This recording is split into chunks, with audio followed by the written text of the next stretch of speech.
හයි කොහොමද යාළුවනේ? අද මම මේ මගේ channel එකකින් අලුත් පැත්තක් මට පෙන්වන්න ඕනකම තියෙනවා. ඒ කියන්නේ අලුත් පාඩමක්. කියන්නේ අලුත් playlist එකක් ටිකක් developer පැත්තම තමයි ටිකක් වෙන පැත්තකට යන්න හදන්නේ. මම focus කරන්න හදනවා මම අර developer videos ටිකක් වෙනම යනවා. හැබැයි මේකත් මට focus කරන්න ඕනේ වුණා. මොකද මේකටත් ලොකු trend එකක් තියෙන හින්දා.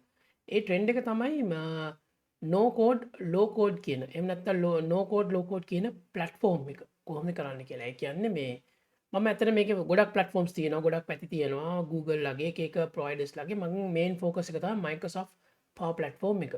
හරි මේ Microsoft Power Platform එක තමයි මම ෆෝකස් කරන්නේ. ඊට ඉස්සෙල්ලා මේ Microsoft Power Platform එකට යන්න කලින් ගොඩක් අය තියෙන ප්‍රශ්න ටිකක් තියෙනවා මොකද්ද මේ platform එක මේක අපිට හරියයිද? එහෙම නැත්නම් මේක ඩිවලොපර් කෙනෙක්ට ගැලපෙනවද? අන්න ඔය වගේ ප්‍රශ්න. මේකෙන් අපිට ජොබ් එකක් හොයාගන්න පුළුවන් වේද? එතකොට මොන જાති ඇප්ලිකේෂන්ස් මේකෙන් ඩිවලොප් කරන්න පුළුවන්? ඔන්න වගේ ප්‍රශ්න ටිකට උත්තර සහ කොහොමද පටන් ගන්න කියන එක තමයි අද මේ පළවෙනි වීඩියෝ එකෙන් මම ෆෝකස් කරන්නේ. ඊට පස්සේ මම එකින් එක යනවා. එතකොට මොකද්ද මේ Microsoft Power Platform කියන්නේ? එහෙම නැත්නම් කොහොමද මේකක් හදාගන්නේ?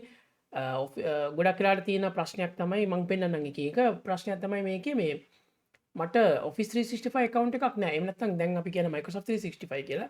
Microsoft 365 account එකක් නැහැ. එහෙම කෙනෙක් කොහොමද මේක පටන් ගන්නෙ?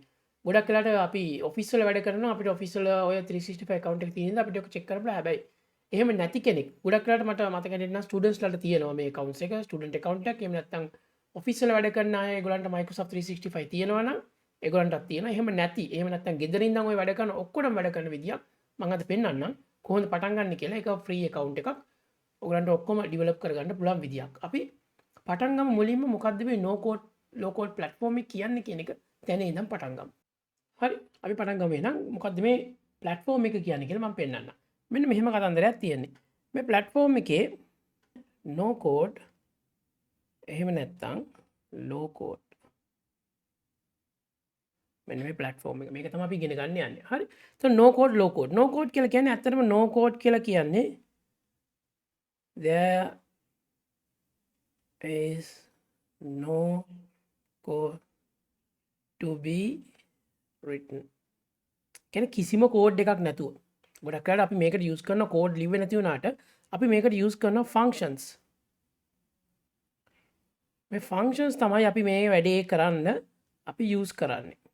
හරි ෆන්ක්ෂන්ස්. ඒ කියන්නේ කෝඩ් ලිව්වේ නැති වුණාට අපි ෆන්ක්ෂන්ස් වලින් තමයි වැඩ කරන්නේ. අපි ඔයගොල්ලෝ Excel වල වැඩ කරලා තියෙනවා නම් Excel functions දන්නවා. sum, average අන්න ඒ වගේ ෆන්ක්ෂන්ස් වලින් තමයි වැඩ කරන්නේ. අනිත් පැත්ත තමයි මේ low code කියලා කියන්නේ ඇත්තටම මෙන්න මෙහෙම එකක්. ඒ කියන්නේ මේ කිසිම කෝඩ් එකක් ඒ කියන්නේ ලිව්වේ නැතුන සමහර වෙලාවට අපි හිතමු දැන් අපි ලොකු ඇප්ලිකේෂන් එකක් ඩෙවලොප් කරනවා වගේ නේ මේකේ කෝඩ් අඩුවෙන් ලියන්න තියෙන්නේ. හරි. ඒතකොට ලොකුවට කෝඩ් ලියන්න නැතුව කොහොමද කරන්න කියන එක තමයි තියෙන්නේ. ඒත් අපි ફોකස් කරන්නේ Microsoft Power Platform කියන එක. මේ Microsoft Power Platform එක තමයි අපේ ફોකස් එක තියෙන්නේ මේන් ફોකස් එක අපේ වැඩේට. හරි. මේ Microsoft Power Platform එකේ තියෙනවා Power Apps ඊට පස්සේ Power Automation ඊට පස්සේ තියෙනවා Power Virtual Agents ඊට පස්සේ තියෙනවා Power Pages අන්තිමට තියෙනවා Power Apps Power Automation Power Virtual Agents Power Pages මෙන්න මේ හතර තමයි අපේ platform එකේ තියෙන modules හතර මෙන්න මේ ටික මේ Power Apps Power Automation Power Virtual Agents ඊට පස්සේ Power Pages කියන එක. Power Apps කියලා කිව්වහම අපි ගන්න පළවෙනි එක. මෙතන මම 1 2 3 4 කියලා කිව්වොත් මම පළවෙනි එක Power Apps වලින් කියන්නේ අපේ applications. applications මේක මෙන්න මෙහෙම අපිට පුළුවන් mobile වලට ඒ වගේම web එකට ඒ වගේම desktop එකට applications හදන්න. කිසිම ප්‍රශ්නයක් නැතුව කිසිම කෝඩ් එකක් ලියන්න නැතුව ඒ වගේම no code low code එකකින් කිසිම ඒ වගේ එකක් නැතුව අපිට පුළුවන් මේක කරන්න. හරි. ඔන්න ඇවිල්ලා applications. ඊට පස්සේ තියෙනවා දෙවෙනි එක. මේකට අපි කියන automations කියලා. automations. මේ automations කියලා කියන්නේ මෙහෙම කතන්දරයක්. අපි හිතමු මෙන්න මෙහෙම එකක්. හරි.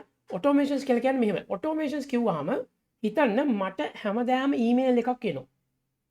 මේ ඊමේල් එකේ මම කරන්නේ මේකේ තියෙන ඇටැච්මන්ට් එකක් අරගෙන කොහේ හරි ඩිරෙක්ටරි එකට දාගන්නවා. අපි හිතමු මම අපිට ඉන්වොයිසිං ඊමේල්ස් එනවා කියලා. මම ඇකවුන්ටිං ටීම් එකේ මම කරන්නේ මේ ඉන්වොයිස් එක අරගෙන මගේ OneDrive එකේ කොහේ හරි තැනක දාගන්න. හරි. මේ දාගන්න එක හැමදාම මම උදේට ඊමේල් චෙක් කරනවා, මේක කොපි කරනවා, නොයෙක් වැඩ කරනවා. මට ඕන නම් පුළුවන් Power Automation එකෙන් මේ ඊමේල් එක එනකොටම ඇටැච්මන්ට් එකක් අරගෙන මං කියන ඩිරෙක්ටරියට ඔටෝ මේ සේව් කරගන්න. හරි මම ඊට පස්සේ පෙන්නලා මේ ඔටෝමේෂන් වල තියෙන කොටස් දෙකක්. එකක් ඇවිල්ලා cloud automations. cloud automation අර මං කිව්වා වගේ අර ඊමේල් එකෙන් ගන්න එක. ඊට පස්සේ තව එකක් තියෙනවා RPA කියලා අපි එකට කියනවා. RPA කියලා කියන්නේ robotic process automation. මේකෙන් වෙන්නේ අපේ ගොඩක් වෙලාවට ඩෙස්ක්ටොප් එකේ වැඩ. ඩෙස්ක්ටොප් එකේ කරන වැඩ. ඩෙස්ක්ටොප් එක කියලා කිව්වම මෙහෙමයි. අපි හිතමු මට ඕනේ ෆයිල් එකක් ඕපන් කරලා ඉවරලා.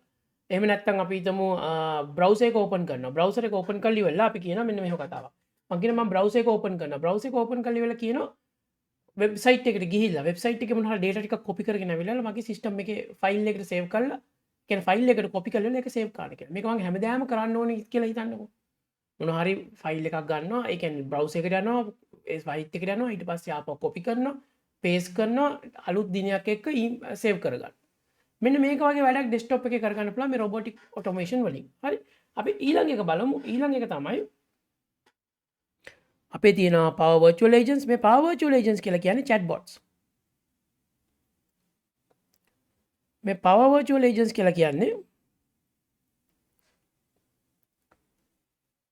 ඒ කියන්නේ මේ chatbots.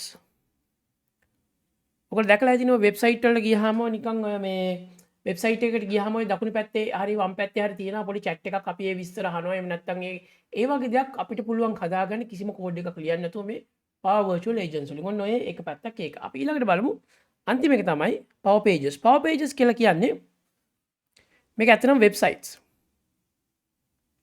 මේ වෙබ්සයිට්ස් අපිට පුළුවන් මේ කස්ටමර් ෆේසිං වෙබ්සයිට් කියලා කියන්නේ මේක. ඒ කියන්නේ සාමාන්‍ය මේ තියෙනවා මෙන්න මේක එහෙම නැත්නම් අපි මෙතනට කියලා ගත්තොත් එම් Power Apps, Power Automation, Power Virtual Agents මේක භාගයක් පුළුවන්. මෙන්න මේ දෙක විශේෂයෙන්. මෙන්න මේ දෙක අපි ගොඩක් වෙලාවට මෙන්න මේ දෙක යූස් කරනවා මේ Power Apps, Power Virtual Automation කියන එක මේ කරලා ඕගනයිසේෂන් එක ඇතුලේ විතරයි පුළුවන්. කියන්නේ මගේ Office 365 account එක තියෙන ඇතුලේ ඒ අයට විතරයි මේක පාවිච්චි කරන්න අනිත් එක. ඒතර මේක පුළුවන් එළියේ අයට. ඒ කියන්නේ මට මොන හරි ඉන්පුට් එකක් ඕන නම් කස්ටමර් කෙනෙක් ගෙවමු. අපි හිතමු මෙහෙම කියලා. මෙතන කස්ටමර් කෙනෙක් ඉන්නවා මගේ. අපි කියමු මෙයා C කියලා. ඊට පස්සේ මගේ Power Pages එක තියෙනවා මෙතන. මම ඊට පස්සේ මෙතනට ගිහිල්ලා මේකට මෙයා data දානවා මොන හරි. දාලා මේක මම සේව් කරගන්නවා මගේ database එකට මොකක් හරි එකකට. ඊට පස්සේ මම ඊළඟට මෙතන කියනවා මගේ Power Apps තියෙනවා මෙතන. Power App එකක් තියෙනවා කියමු. මම ඒකෙන් මේක access කරනවා. හරි මේක ඒතර කස්ටමර් මේ Power Pages මෙතන මේක Power Pages ඊට පස්සේ මේක මෙතනට ලියනවා Power Apps වලින් මේක ගන්න. ඒ වගේම ඕන නම් මට පුළුවන් මෙතනින් automation එකක් හදන්නත් මෙන්න මේ data වලින්ම. හරි ඔන්න ඔය වැඩ දෙකම කරගන්න පුළුවන් Power Page මේ customer facing මේ කැලි ටික මෙන්න මේ කොටස. මේ කොටස තියෙන්නේ organization එකේ ඇතුලේ. හරි මේක එළිය ආයෙත් පුළුවන් මේක මෙන්න මේ පැත්තට ගන්න. මෙන්න මේක එළිය ආයෙත් මේ කැල වල අපේ ඕගනයිසේෂන් එකේ ඇතුලේ. ඔන්න ඕක තමයි පොඩි බ්‍රීෆ් එකක්. ඒ කියන්නේ මම පොඩි බ්‍රීෆ් එකක් වගේ පෙන්නුවේ මොකද්ද මේ ප්ලැට්ෆෝම් එක කියලා. අපි ඊළඟට බලමු මේ ප්ලැට්ෆෝම් එක පාවිච්චි කරන්න කලින් එන්වයරන්මන්ට් එකක් හදාගන්න කොහොමද? ඒ කියන්නේ මට මේකට වැඩ කරන්න එපා. වැඩ කරන්න මේ accounts කොහොමද හදාගන්නේ? කොහෙද මේවා තියෙන්නේ? අපි ඊළඟට ඒක බලමු.